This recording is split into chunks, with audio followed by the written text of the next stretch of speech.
your screen. Oh.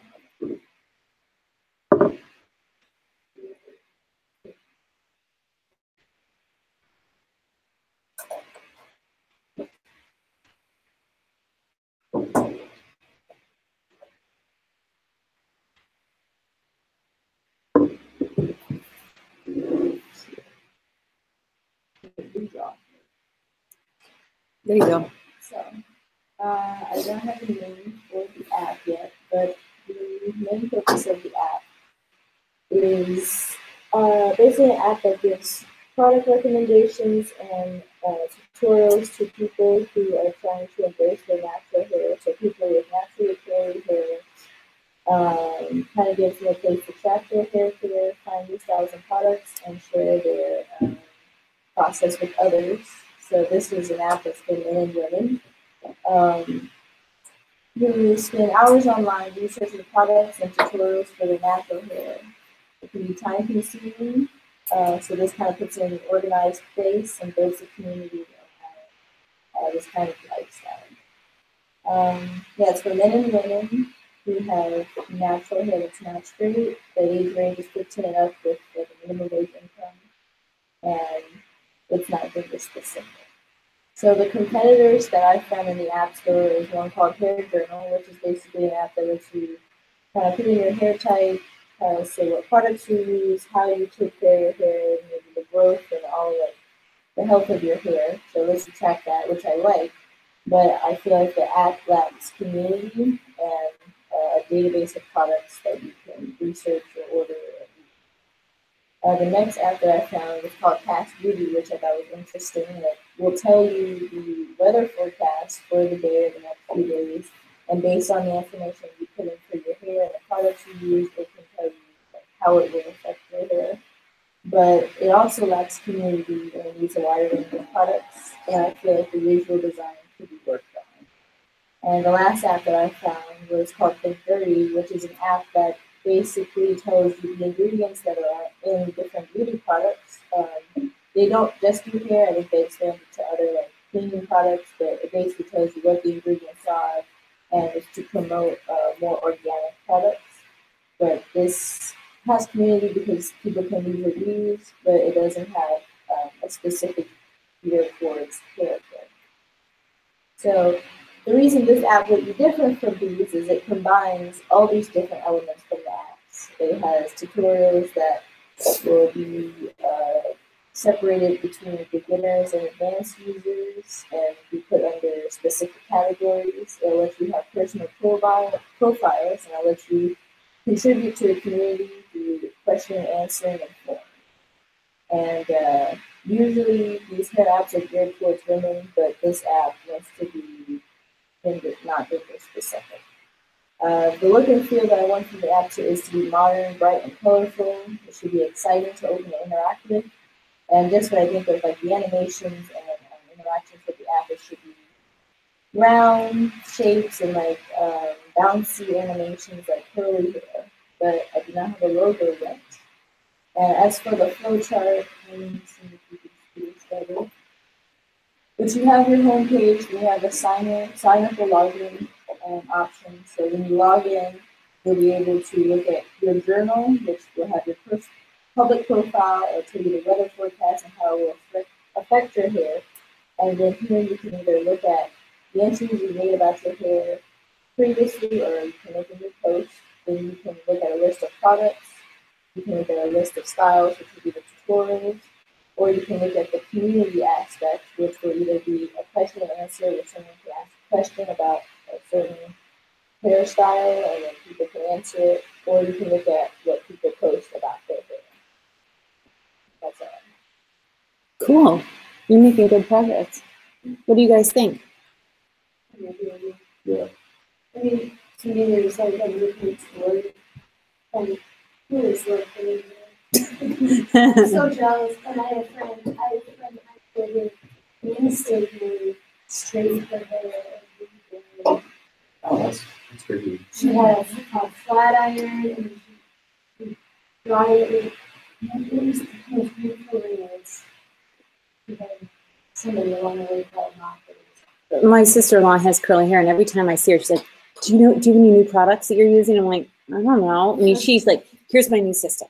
So I wait 10 minutes. Then I put a ski cap on that holds the moisture in. I'm like, oh my goodness. I'm like a little product, hope for the best. I don't know. I mean, she is, but I can. Your hair is naturally. Oh, yeah. So, I mean, I understand that water and humidity will freeze it out. And I get that you have something on it to control it. But the whole idea of straightening seems fundamentally consistent. Yeah. It's just like my hair is straight, but I've got a cut here where I add a little curl if I put some product on. Yeah. But that's it. I have straight hair. That's my life. Your friend that does this whole 10-minute sister thing. It's my sister-in-law. Yeah. Is she your mom? Oh, okay. 10 minutes isn't bad. I mean, she puts a ski cap on and then she has this, but she's always wanting, so I can kind of see, I mean, me personally, I'm not particularly interested in documenting my hairdo, but I think that there are people, I think that there's an audience for this. And clearly you found apps that, I think your app, the competitive analysis is, for me, serves more as like a proof of concept that like, yeah, people do care. I don't know, it's going to be, some of the functions that they have in them are not necessarily coinciding with the same kind of functionality you want. And maybe you'll have to find that through a different subject of an app, maybe like your nail journal or I don't know, something, or my makeup journal or something that that it might be interesting for you to look at other kinds of apps that might have the kind of functionality you want, even if they don't relate to hair, is what I'm trying to say. But I think it's kind of a clever idea. But I think that if you go to your flowchart, one thing is with this project specifically, what I've noticed is that this tends to be very iterative when people have done this project before, meaning that your next step is to think of your user scenarios. So let's say you use this app, maybe user scenario is, number one is somebody is like, I'm having an awesome hair day. I want to post it and, take a picture. So then you would draw out the screens, the process, open the app. She's automatically logged in, bypass login, does this. This is someone who signs up for the first time. So once you start to build those user scenarios, then you might go back and look at your flowchart and be like, no, wait, I need, and so that's what I mean about iterative. Like once you create these user scenarios, that might inform your flowchart and it might be a little bit different as you're moving forward. The other thing to think about, if this app is going to make some judgments about your product and all of that, what product you're using and all of that, shouldn't there be some kind of a questionnaire it learns about your hair type? Yeah, I was assuming, I didn't know how to show it in the flowchart, but I was thinking maybe in the profile section, where you input your information. So that's where they would collect the data about like what kind of hair type that you use, how does it affect.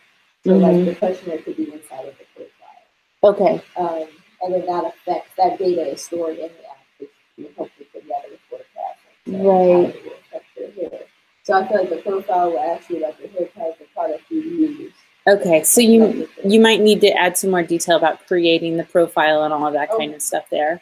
But this is a good start with your flowchart. I would move right into your user scenarios, and then you might need to go back.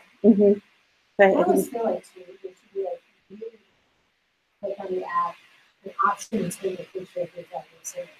Yeah. And then it goes into a feed. Because I think everybody's like, if you've got a good hair day, you have to say it. Maybe the journal, instead of saying journal, it could be like an image, like a camera icon. I like that. I think it should be instantaneous. That prompts you. Yeah. I'm taking this now. And then people are always kind of have your app, like, in front of their mind.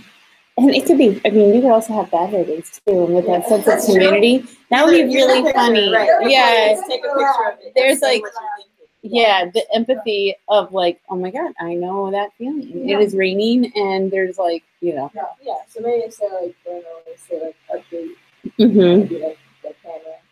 Take that fun. That has a lot of fun to connect people to. Yes.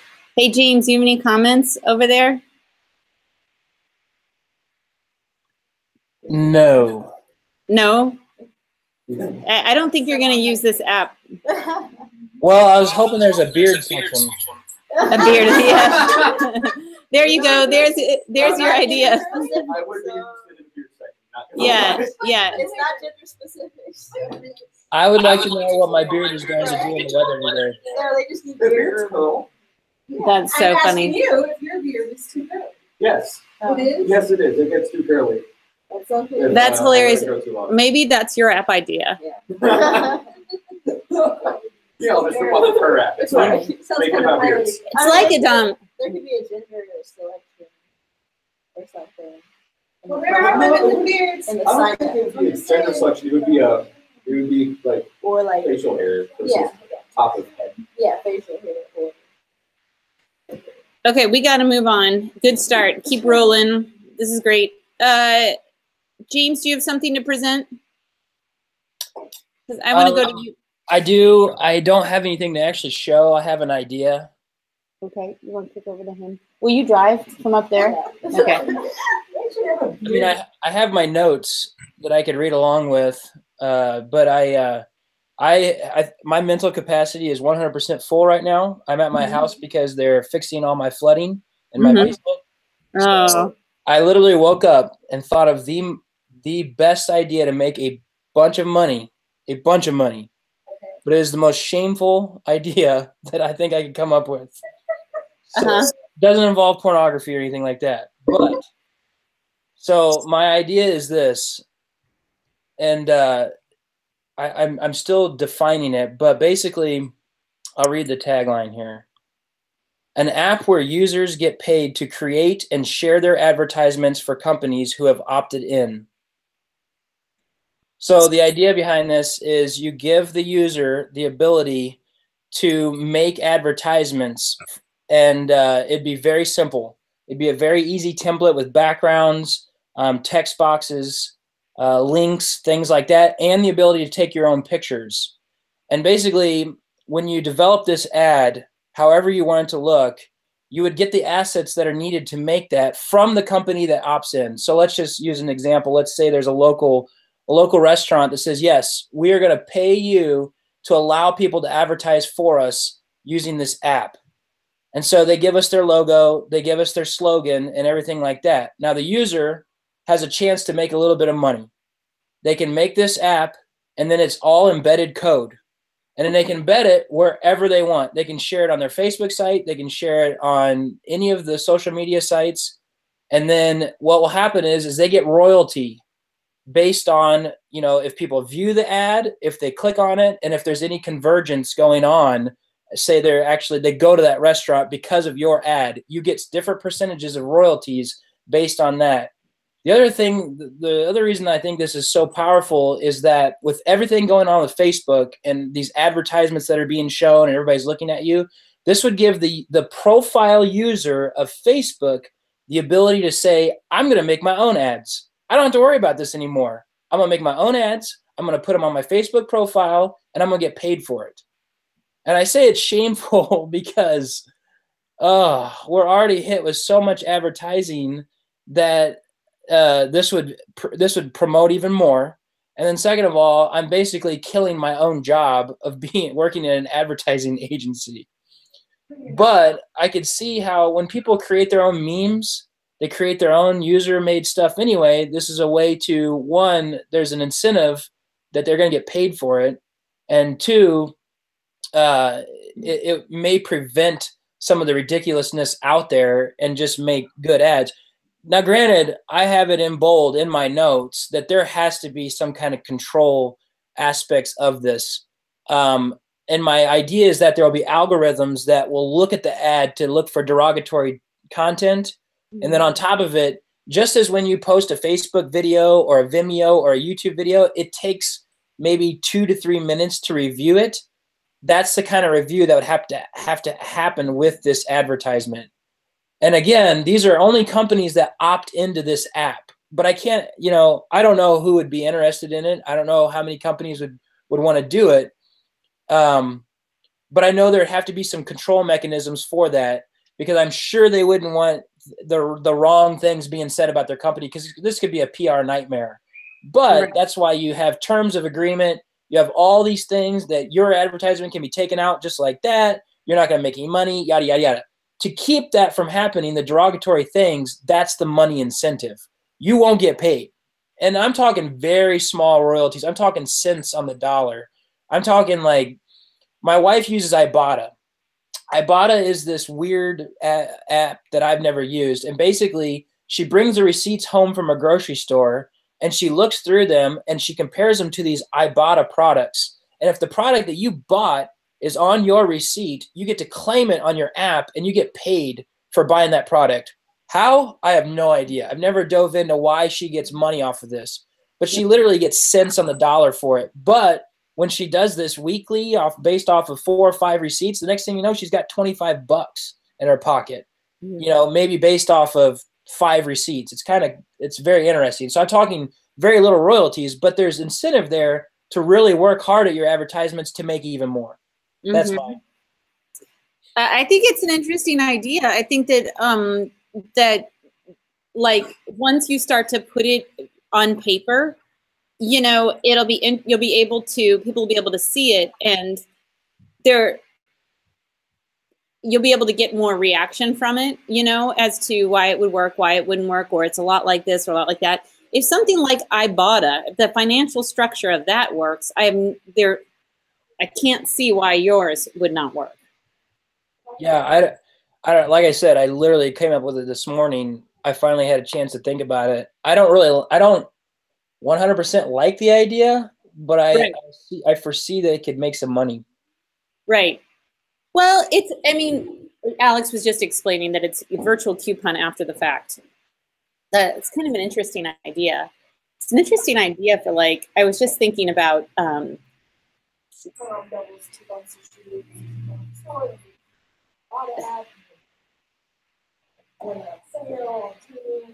wow. I was just thinking that's a good thing for 12, 14-year-olds to do. I mean, I'm probably not going to take the time to do that, but they've got phones. They, that's a good way for them to make money. I mean, it's not that much, but it kind of gets them thinking about these things. So I say with James, his idea is kind of cool because if somebody's making an ad and they feel kind of valuable, then they're advertising to all their friends. And if you look at, there are some easy statistics on how many of the average person on Facebook has as far as friends go.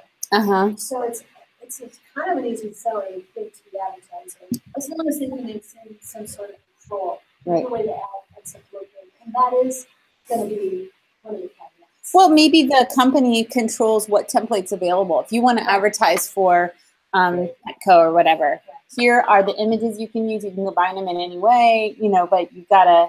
Right. So I like also when companies are open to using the advertisement for the average person, you never know what kind of delightful thing may come along. I'm trying to remember if it was Wendy's. Some kid on Twitter was like, how many likes would it take for you to give me a year's worth of food or something like that? And they said, how about 1 million? So he went along and tried to get 1 million likes so that he could get free food for it. I mean, it was the cheapest, easiest advertising campaign that ever existed. Right. And it went viral, and it was allowing your customer to do something on your behalf has the potential to be really great. I'm showing you, Pamela, an example of a company that's doing that. This is Weifels Hybrids. I have no idea what they make. I don't care. What I'm saying is you go over here to create your own Weifels ad, and you submit it within 24 hours, they will tell you, hey, our favorites will be posted, and these are the ads that are posted on their website and utilized in other realms. Yeah, that's a great idea. I love that idea. I think that it has the potential to be, and you talk about it being shameless, but you know what? Advertising is going to be there regardless. So why not give the customer a little control on what they end up seeing? Why not do that? I think all in all, it's you're asking people to opt in. And those that opt in will do it. Those that don't want to won't. So there's nobody's offended. Nobody's hurt by it. I like it. It's a Yeah. cool idea.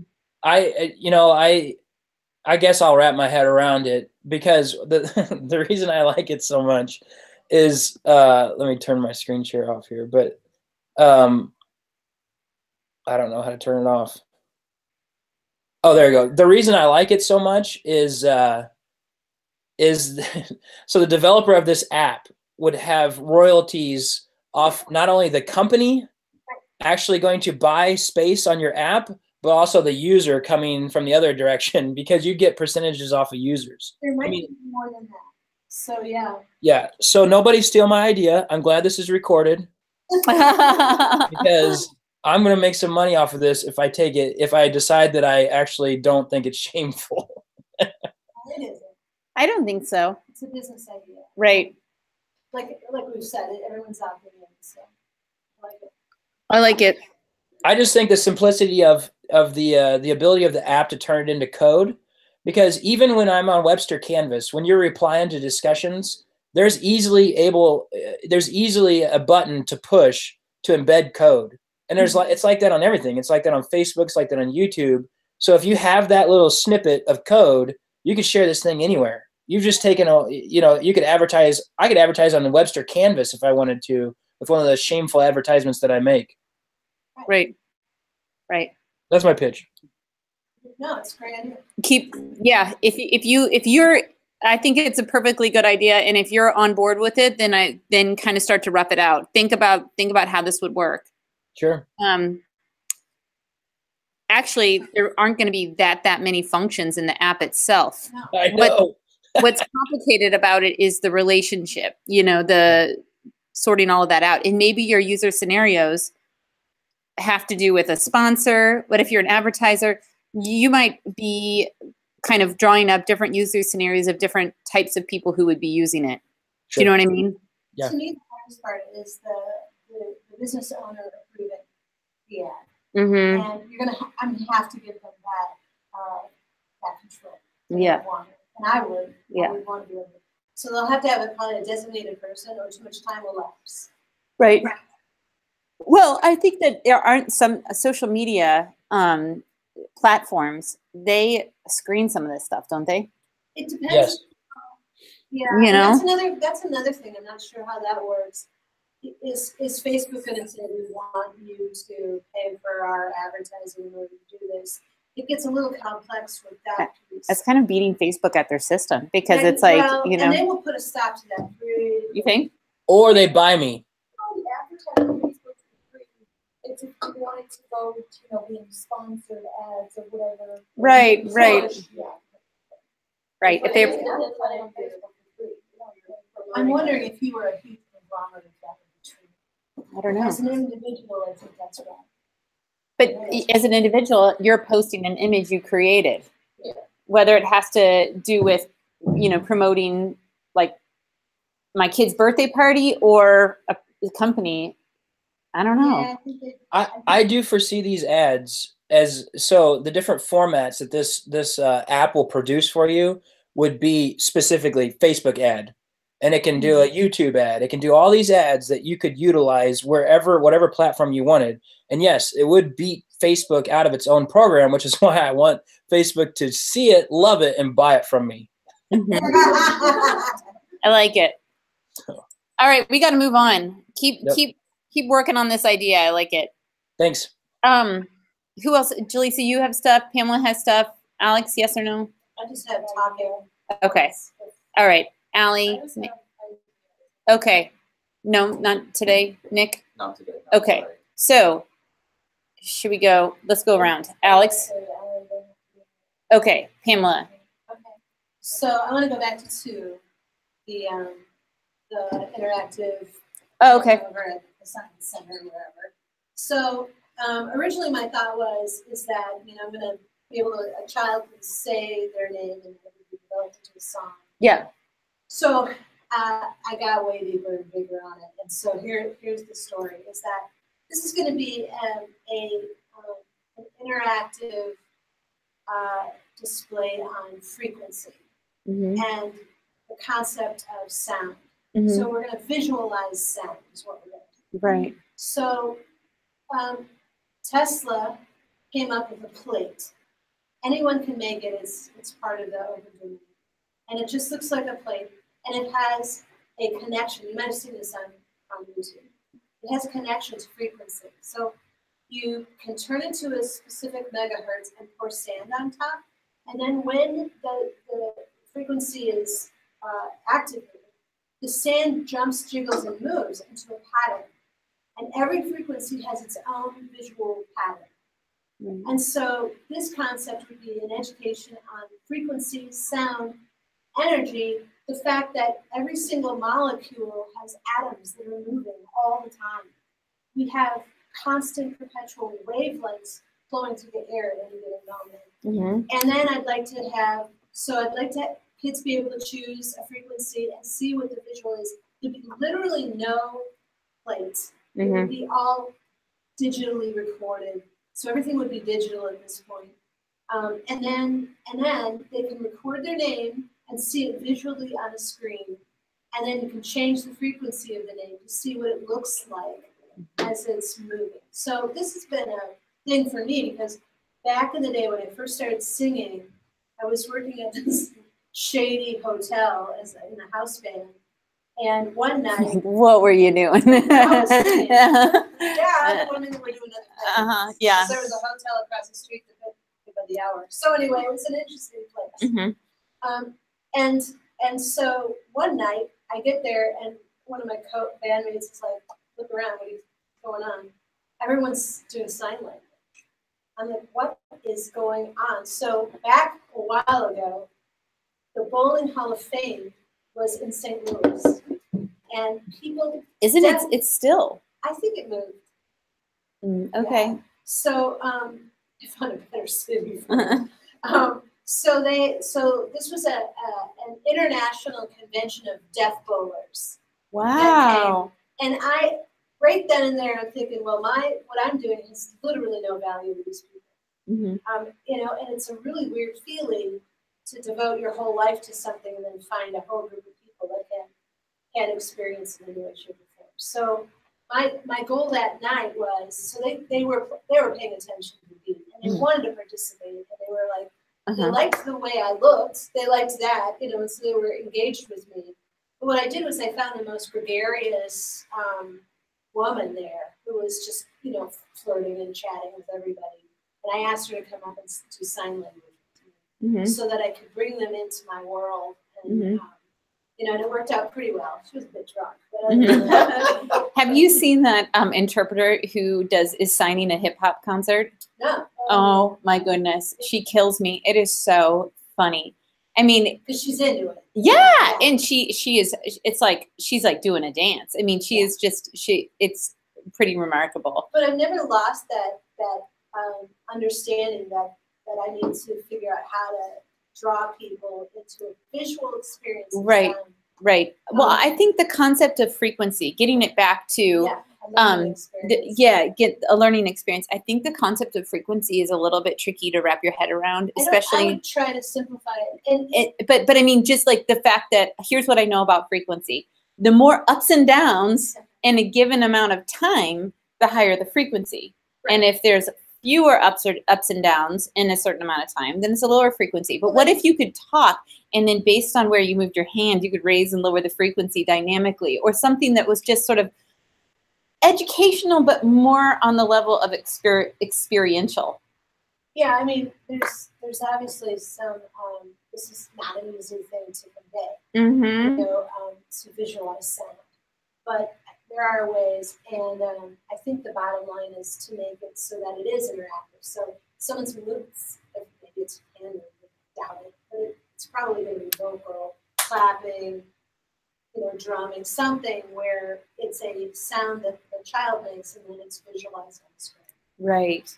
Well, I mean, it could be anything. It could be like the amount of movement of the kid is raising the frequency of whatever the audio it's capturing. And maybe, you have volume, you have frequency, and you have pitch, right? And vibration, probably. So I think that vibration creates sound, and that so maybe they would stand on a plate and move, and then it would visualize. So everything that they would do that creates sound, movement, frequency, would then be visualized on the screen.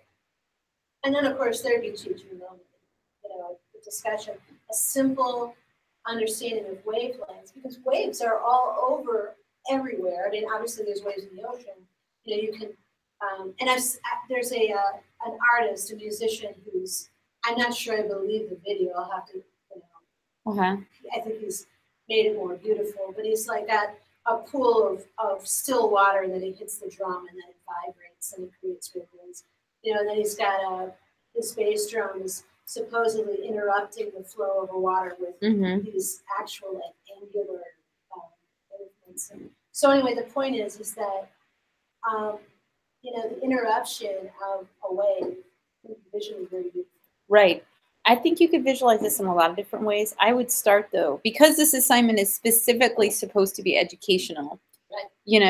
What is your objective? My objective is to teach about frequency, because no one talks about it. And it's and this is the thing. It goes into physics, and physics is something that is sort of a fringe science, believe it or not. Mm-hmm. And so Tesla was, at the time when he was coming up with the concept of how energy affects us, he was looked at like whatever, because it's science. You have to understand that in order to peer review it, it must be repeatable as you found it. So that's not necessarily something that is easy to do when it comes to certain things. It's really not about feelings, or emotions or anything like that. So he was viewed with skepticism for certain time, especially about this particular area of his study. But it's fascinating, and it's something that I'd like to. Well, we're talking about Nicholas Tesla, right? Yeah. Okay. This could be tied into a physics exhibit, or it could be something more about sound, or it could be something, I don't know. I'm thinking sound, because I don't want to get wrong. Okay. Well, the question is, what exactly are you trying to teach? How exactly are you going to visualize it? Those are the things that you just need to nail down. And there's no wrong answer here. It just has to be fun and interesting, and we have to be able to. I think its bottom line is it's the child's making the frequency of the sound, and it's visualized on the screen. It's not a deep, other than this understanding, it's like a seed, we're going to talk about how sound can be visualized, that it's there. It's like the wind, it's there, even though you cannot see or feel it. Right. Right. Okay. It's getting very deep. Yes, it is. Draw it out. How are they going to manipulate that? Yeah. Are they going to record something and then be able to manipulate it? And because they won't manipulate it. It's like, well, maybe they will. Like maybe with raising and lowering the frequency. Something like that. Yeah. Because if it's just always constantly picking up the ambient noise, it's going to be difficult to control. And no, I think it's going to have to be a microphone spoken into a fairly close range. And then maybe a play where you literally stand. Right. Okay. And then from there, and that's it. Okay. But it'll be interactive because, maybe you can manipulate the voice. If someone's saying their name and then it sounds very funny at a higher pitch. Yeah. It starts to kind of chip on you. Right. And so wouldn't it be fun to put Dad's voice up there? I mean, yeah. Like that, yeah. Yeah. My So, friend insisted that her dad couldn't hear at high frequencies. Yeah. So I'm like, then we had this whole joke going on where she's like, "Hey, Dad, how you doing?" "Fuck you, Dad." He can't hear. My dad can't either. So I mean, and so I have like bionic hearing, and that's another reason why this is interesting to me. But I remember, I was at my dad's house and he had a VCR attached to the TV and maybe a cable box, and it was like this high pitched noise. And he couldn't hear it. Oh, and I was like, Dad, how can you tolerate that? Yeah, that's funny. He's like my friend said. Okay, we got to move on. Keep it rolling. Allie, you ready? Yeah, but I didn't know. So I guess Oh, okay. So do you have something to show on here? it's not really the show. Okay. Okay. So, well, the idea was you use your phone and recording of listening to the laser, and then the picture figure out 3 different meals. Is this your app idea? Oh, okay. Yeah, yeah, No, yeah. No, the educational, she was talking about project two. Oh, okay. No, it can be anything. Yeah, this is this, but Uh-huh. so then you don't have to stop at the store and you have to figure out like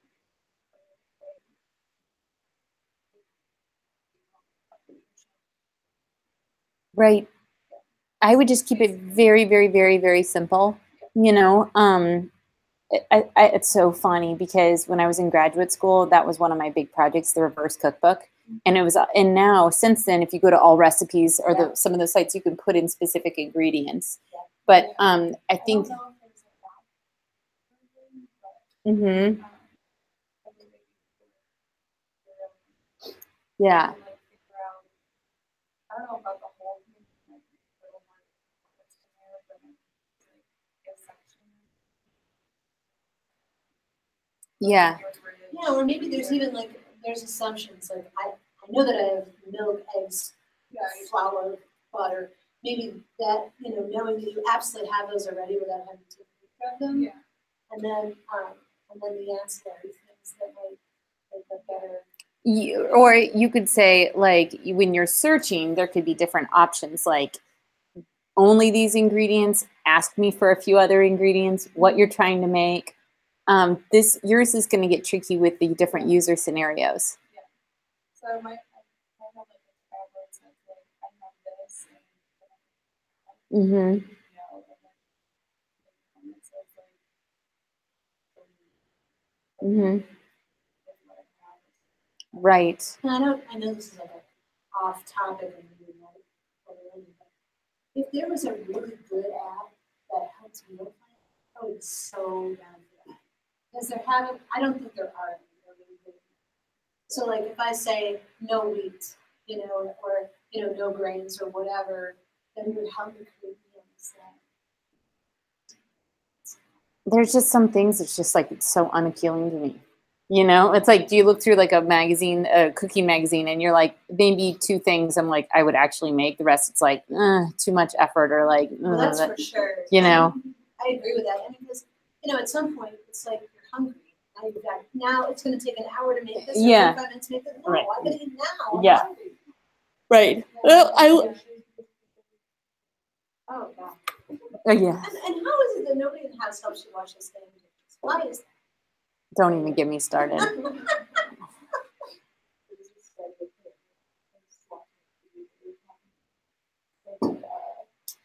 If women do the dishes, they're more likely to get divorced.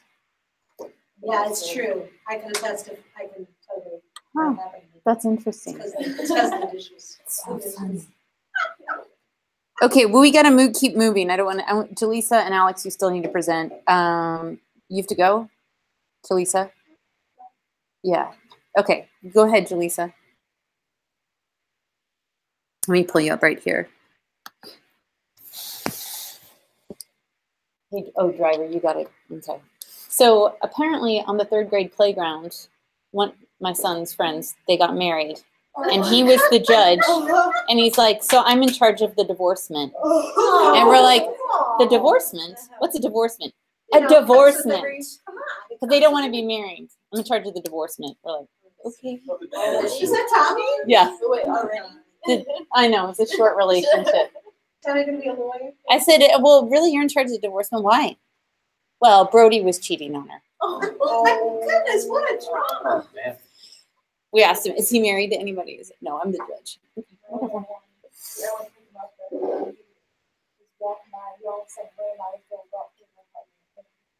I was like, who is that? And that's the one you always talk about. Got it. I know. Okay, we're on. Go ahead. Oh, go back to the canoe. Uh-huh.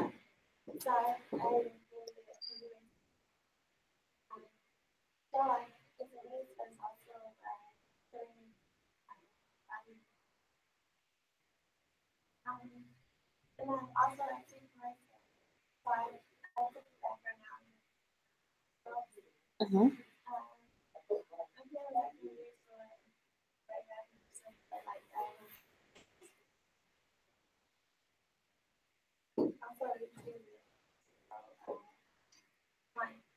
more, I guess, it's hard to get there, but it's like. Yeah, no, I can see it. Mm-hmm.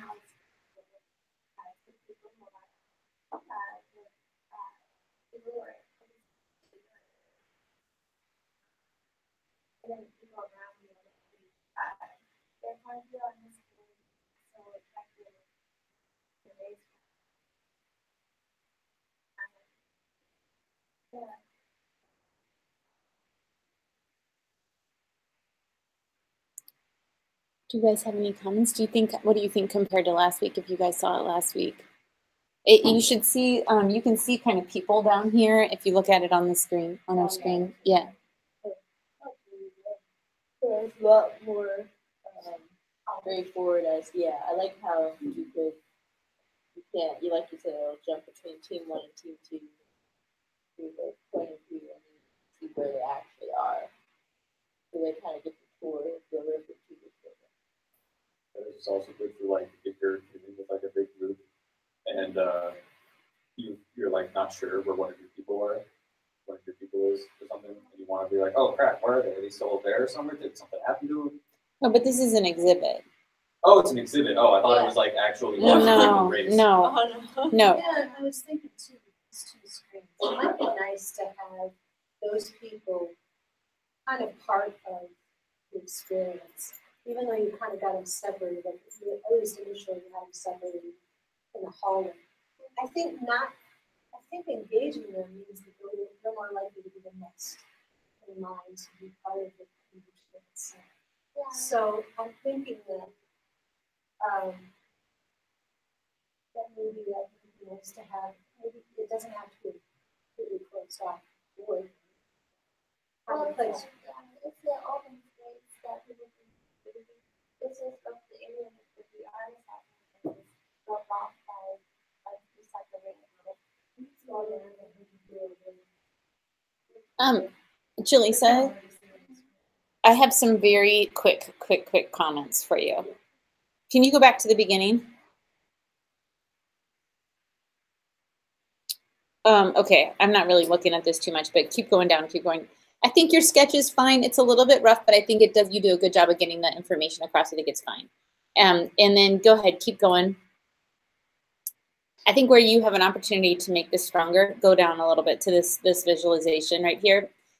Number one, I think your map picture should actually be an overhead view of where the Colorado River is. And you're using color to communicate exactly. I was thinking, well, we need to know what the status is of each boat. Well, you have a red boat, a green boat, a yellow boat, a blue boat. That should be associated with the colors of the canoes themselves. Actually, I think that I actually think that like the real actual canoes.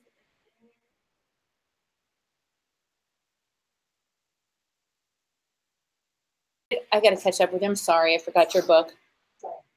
If you could somehow in that last sketch, in the first initial sketch, colorize those boats. Just throw in some color, the red, the green, the blue, so we know exactly, or put a dot on them or something so we know to associate them with that.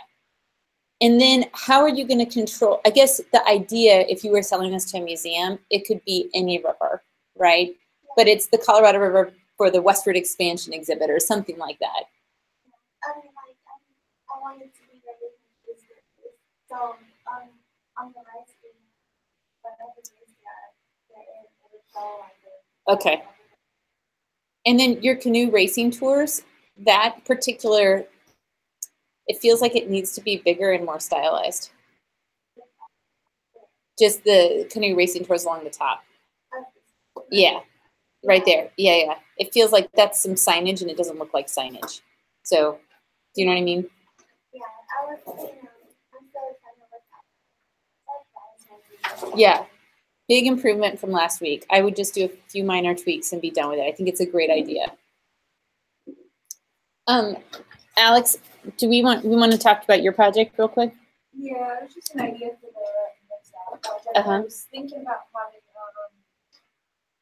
like kind of like a children's event, like where you basically be able to see like all the local children's events in the area, and be able to tell you like if it costs money, or you know, like they have like carnivals and this, that, and that. I feel like it'd be really not place to like specifically be like, oh, what is going on this weekend? You have to like search down, find someone Yes. like, doing something. Yes. I feel like if you had a children's like events app or something that as well with it, I was thinking that there could be like a calendar which would have you could put like your own children's events already currently like baseball practice or soccer or whatever else is there. You can put that in there as well, and then be able to be like, okay, well, we have this already going on, so we can do that. Or something else. Maybe it syncs with your iCal or something like that, or common calendar applications. Because I'm not going to want to enter my kids' event. I'm like, it's a miracle if I actually get their soccer games and stuff entered into our calendar. So I think your idea is great, and especially thinking about like if I'm trying to promote a kids' event, I want to make sure I get it into the Alex app, because I know there are a million moms out there that are checking it. So it's like, I think describing it as like launching as it's initially betaed in St. Louis metro area, for example. And imagine that you are hosting an event. It's like the Belleville Carnival, blah, blah, blah. As a person who's hosting the event, they can list it. And as the mom, you know, imagine, I'm just thinking about your user scenarios. Do you want to have alerts, you know, or do you want to sync it with your existing calendar? I was thinking something like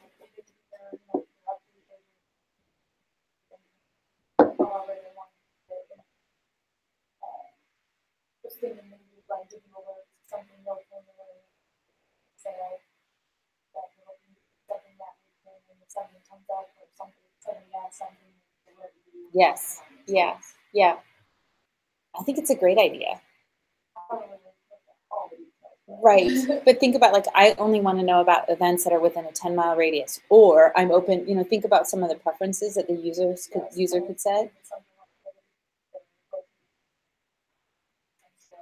And then maybe you could share it to Facebook as an event. I'm going to this event, let people know. I mean, make it really, think about from the perspective of somebody hosting an event that really wants to get the word out, and how can they make it as easy as possible to have a mom share this with their network. Yes, start to think about it. But I think these are all great ideas, you guys. I think they're coming along. I want to let you all go. I'm going to stop the broadcast.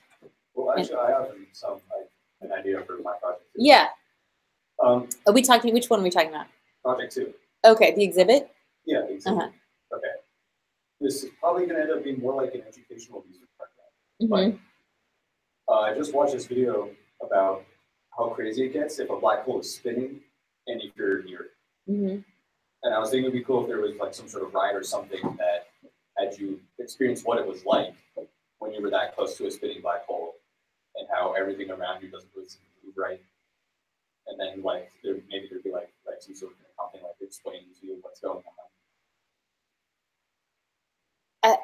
I might throw up, but that sounds interesting. Yeah. You know, I know that there's like a Disney World ride that it's like you're going into space, and it's like, yeah, that's kind of what I'm thinking of. No, it wouldn't really be a bumpy ride. It would just be like visually disorienting and stuff. Yeah, because like you're moving at one speed, but everything else around you doesn't really match up that you're moving at that speed, because like when the black hole is spinning, it like warps the space around it in a way where if you travel at like say 20 miles an hour, but you're in like this thing called the ergosphere, you're actually going like 40 miles an hour if you're going with the speed, with the space bend, but if you're going against it, you go like 10 or something. I think it's an interesting idea. Yeah. I kind of am seeing like some kind of a tunnel that you would walk through or something. And based on your pace, the stuff around you is moving at a, kind of those visual descriptions that you're talking about, like enter the black hole. And it's just a short little tunnel, but the projections around you are really disorienting and give you that sense. But it has to be interactive, right? Yeah. So perhaps it is based on your, you have to be inputting into the experience in some way. So based on, maybe it has to do with something to do with your pace, or maybe it has to do with, I'm not 100% sure. Yeah, like as you walk through it, it like shows you what happens as maybe you get closer to it. Yes. I think kids can understand like black holes and relativity and stuff. I think they can understand it pretty well. Maybe instead of a tunnel, it's something that you like get closer and closer and closer to, and as you know, so you go in and people would move back instead of walking through it. Yeah. Maybe you, I don't, yeah, maybe. Or treadmill. Yeah, maybe you're like just going towards something and then you could back out, or you could go towards this. I'm thinking of like a, I don't know, like I'm going into a bowl, sort of. Yeah. You know, that give you that kind of experience. But think about how things would change based on the movement. Yeah. And if that is the black hole experience different based on your movement or not? I don't know. Well, it would do all the moving for you technically, but if you could move on your own, then it's a whole other set of things. Draw it out. Yeah, okay. Try to visualize it. Complicated. Well, maybe it's actually a fairly simple concept. It's just how you're going to bring the learning into the experience. Yeah. You know? And my original idea was try to explain relativity to kids by letting them pilot their own Star Trek ship or something. But that might not be a bad idea. Yeah, that might not be a bad idea. Okay. The thing is just getting it down on paper. Yeah. Getting some ideas actually, because I understand. You start to get like it gives you opportunity to improve them, or like things don't work, or get it down on paper. I understand. You guys everything's coming quite along. I'm going to stop the broadcast.